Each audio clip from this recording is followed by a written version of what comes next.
Kim, went into spring in 2016, just looking back a bit. How did 2015 go for Children First?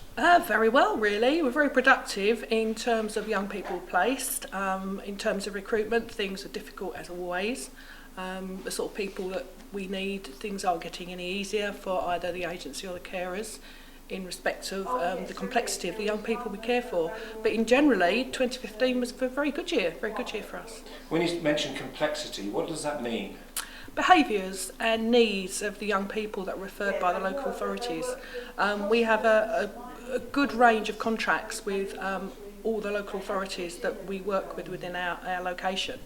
But the young people that are coming through, in terms of behaviours and needs, that's always getting more complex as time goes by.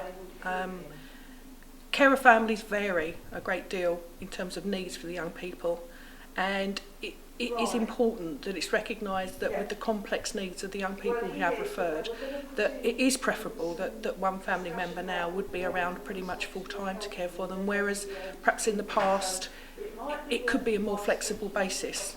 That doesn't mean to say that we don't want to hear from people who are working part-time or are working from home, who run their own businesses. That's a very different situation.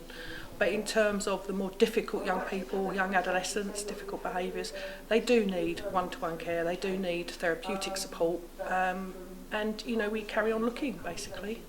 So in many ways you're saying becoming a carer is not like maybe joining the golf club or badminton club. This is a big commitment, but people should firstly come and speak to you and take it from there. Yes, it's a huge commitment, very, very big commitment. And in respect of recruiting people to foster, I would be the first to endorse that it's not the first idea that would come into your head. You don't go into fostering agency and say, I want to buy a product that makes me a foster carer, like you would go in and buy a bank account. I even think bank accounts now, people take a lot longer to decide, but certainly with fostering, it tends to be something that happens over a period of time, months, years in most cases, and for my part, I do speak to an awful lot of people who are making their first inquiries, give out a lot of information to them. I'm always aware that they may need to come back to me, and I've worked with families that have come back to me 6 months, a year down the line, who had the first thought of fostering, and perhaps their own personal circumstances around them at the time were not appropriate. And the advice that we can give can help them to at a later date realise, well, I want to do this, I'm capable of doing this, but it might not be right for me right at this moment in time. And we need to build on that resource. People aren't tied into some sort of 10-year contract where they're going to take 25. No, very much. No. I quite often get asked that question. What are the criteria? How old do you have to be? Do you have to retire at 60? All of those things. And the answer to all of them, there is the lower age limit. Obviously, 21 is the lower age limit. It's very unusual to get very young carers, but we do have carers sort of mid-20s and upwards.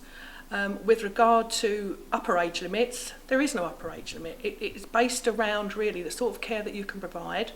If you're healthy, if you're fit and healthy, it might not be that you would want to consider long-term placements or more difficult placements, but there is always a niche area for people who want to do short-term and respite and provide consistent and regular care to our young people.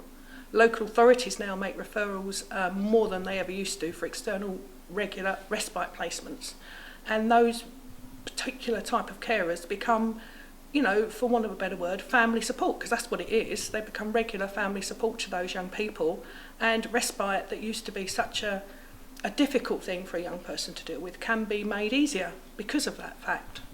How big an area, just going to something, we may have touched on this before, but just in this particular news item, how big an area do you cover?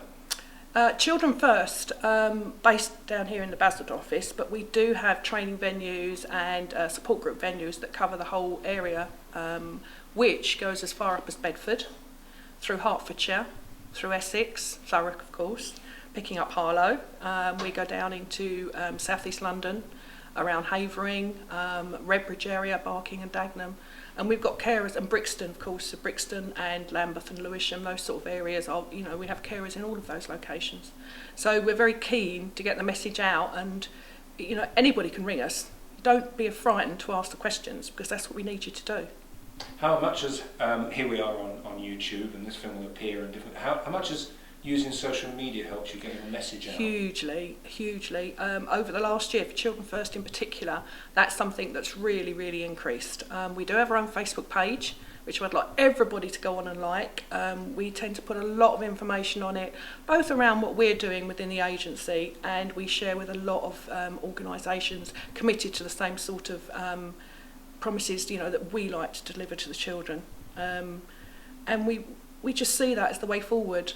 Unfortunately, gone are the days where, you know, I'd be happy to go and sit in a venue for a day and people would come and want to talk. You know, there isn't the time now in people's busy schedules. So what they do is they go online, they look on Facebook, they use Twitter, which we have a Twitter page as well.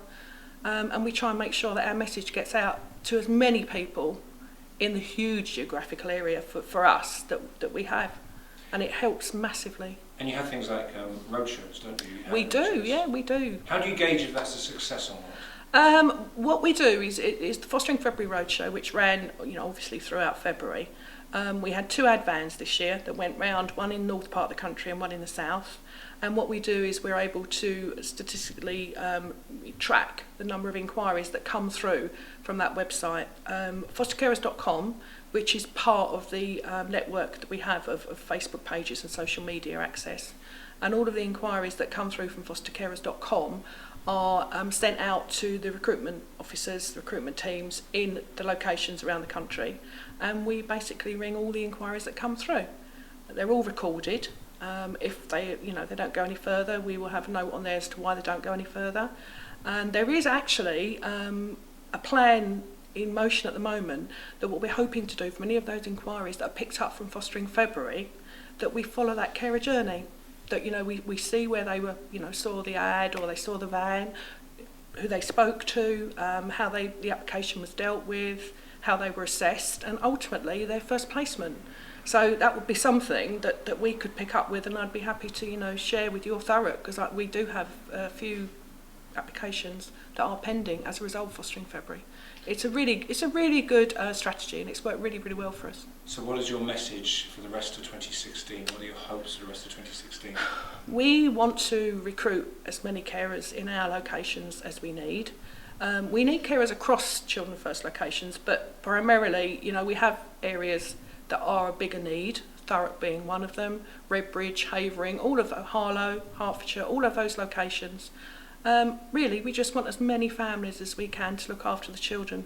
The number of referrals we get are increasing, the complexity is increasing, we have parent and child placements, we have special needs children, children with levels of disability. Just we need to recruit and talk to as many people as we can. What about transgender? Is that now an area? It's Yeah. become, people seem much more comfortable. Yeah. Now I happen to know somebody who's on The Voice at the moment, Jordan Oh, Gray, and right. she is happy with that. In many ways, become a role model.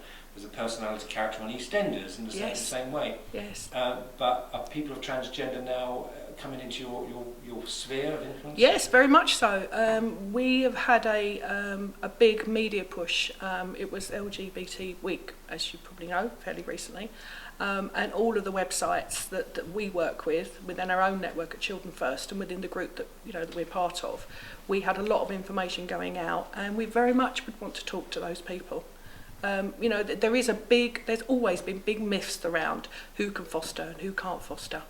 It's right for the child, and that's all we're concerned about, is the people that we assess are right for those children that we need to have placed with families.